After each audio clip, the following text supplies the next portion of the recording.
Magandang umaga. Nakabalik na uli ako dito sa favorite place ko.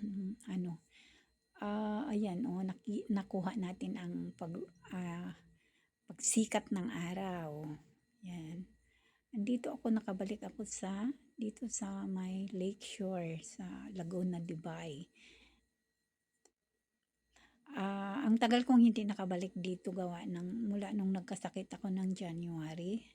Ngayon masakit pa rin. Mayroon pa rin ako mga nararamdaman pero at kaya na ng tuhod ko. Ayun, maraming lapay.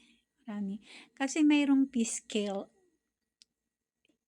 scale dito sa Laguna de Bay, kaya maraming patay na tilapia. So, ayan yung mga isda na yan, kung kinakain nila yung mga patay na isda na tilapia. Ayan, lumipad sila kasi may mga taong dumaan dito sa may gilid. Yun. Ayan. Malinis naman siya, guys, pero siguro sa ibang party ng lawa marumi, kaya ang mga kanal din lahat yata nang galing ng Pasig, galing ng dito din pumupunta, galing yung mga kanal-kanal ng mga bawat barangay. So marumi talaga siya kung tutuusin. Yun. Actually, itong lugar na ito, nag-close ito noong pandemic. Tapos mula nung pandemic,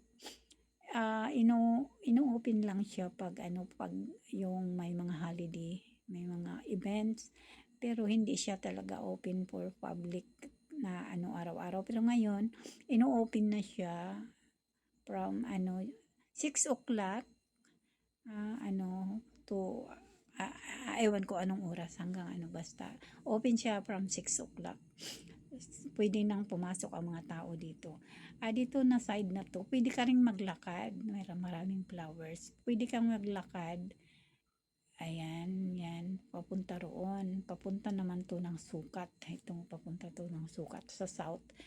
Yung sa kabila namang side ay papunta naman ng doon naman papunta ng Makati or Makati. Ayun. Ang cute nung ng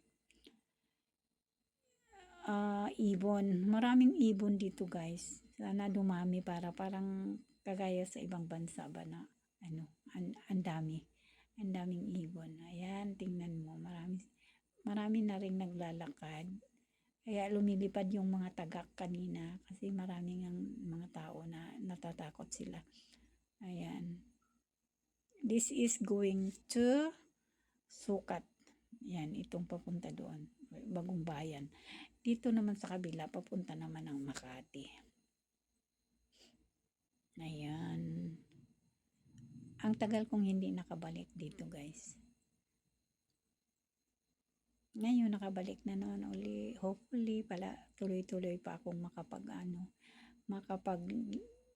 lakad-lakad dito. Ayan.